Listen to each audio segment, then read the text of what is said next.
Hi, fifth graders and parents. I am going to talk to you a little bit about IXL. The reason I'm doing a web uh, tutorial on this is because I really want the students to be working on IXL if you have internet access. The reason for that being because I have the ability to see in real time what your student is learning, how they're doing on a skill, and it's instant feedback for me as a teacher. Whereas if the packets, those are also important because they have what we're currently doing to keep up. Um, they are just as important, but I don't get that instant feedback. I have to wait the 2 weeks to see how your student is learning and growing on those academic learning skills.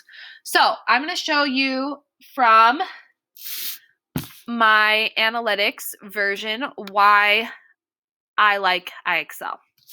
So I'm just going to pick on a student that I know has been working on IXL. And if I click, it gives me all of my students in the last 30 days, what they've been doing. I can even go and change the date up here to show me this week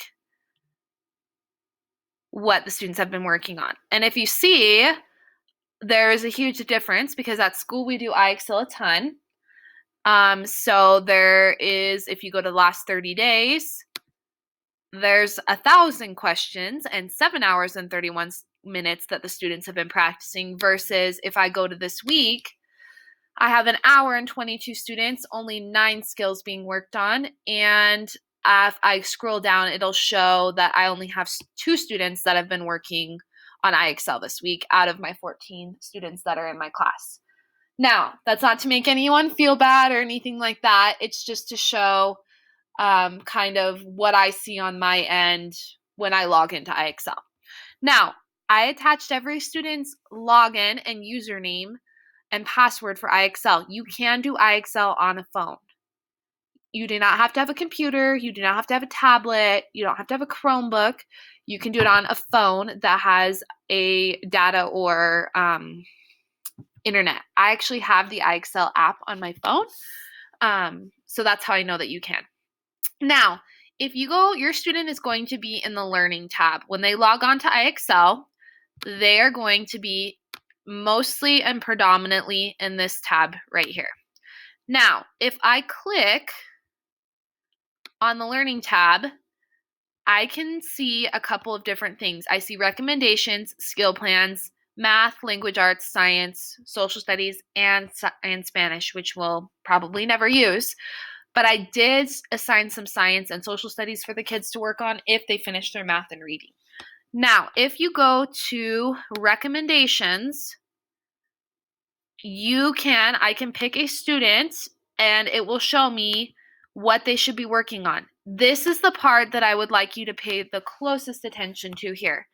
It says right here, 19 skills suggested by your teacher.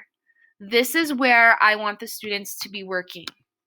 If you click on that drop down, I have assigned specific skills that I want them to be working on that will support what they have learned so far this year and help them prepare for 6th grade.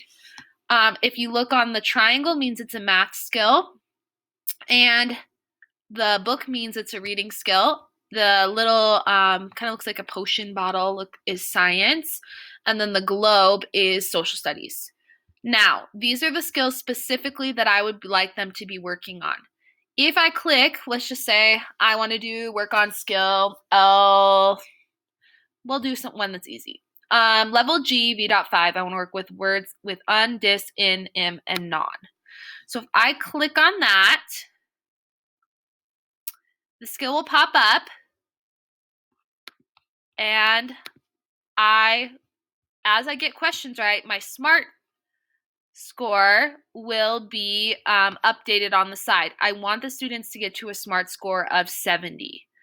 70 is what it shows me that they're proficient. If the students get a SMART score of 70 or higher on 3 or more skills, I will mail them a special reward to their house to celebrate their learning. If you have any questions about IXL, please let me know. I will be more than happy to answer them.